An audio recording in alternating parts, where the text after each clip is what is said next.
প্রায় 25% গুমের ঘটনায় র্যাব জড়িত, পুলিশ জড়িত 23%। অভিযোগ রয়েছে ডিবি, সিটিটিসি, ডিজিএফআই ও এনএসআই এর বিরুদ্ধেও।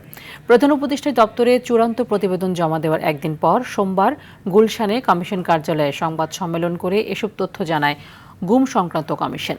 সে সময় কমিশনের সভাপতি অবসরপ্রাপ্ত বিচারপতি মাইনুল ইসলাম চৌধুরী বলেন, 2009 সালের 6 জানুয়ারি থেকে 2024 সালের 5 আগস্ট পর্যন্ত গুম হওয়া ব্যক্তিদের 1569টি অভিযোগ কমিশনের সক্রিয় বিবেচনায় ছিল, যার মধ্যে 251 জন এখনও নিখোঁজ রয়েছেন। এছাড়া গুম হওয়া 36 জনের লাশ উদ্ধার করা হয়েছে। কমিশনের অনুসন্ধানে দেখা যায় প্রায় 25% গুমের অভিযোগে র্যাব জড়িত, এরপর পুলিশ 23%। এছাড়াও ডিবি, সিটিটিসি, ডিজিএফআই ও এনএসআই ব্যাপকভাবে গুম করেছে। বহু ক্ষেত্রে সাদা পোশাকধারী বা প্রশাসনের লোক পরিচয়ে অপহরণ করা হয়েছে।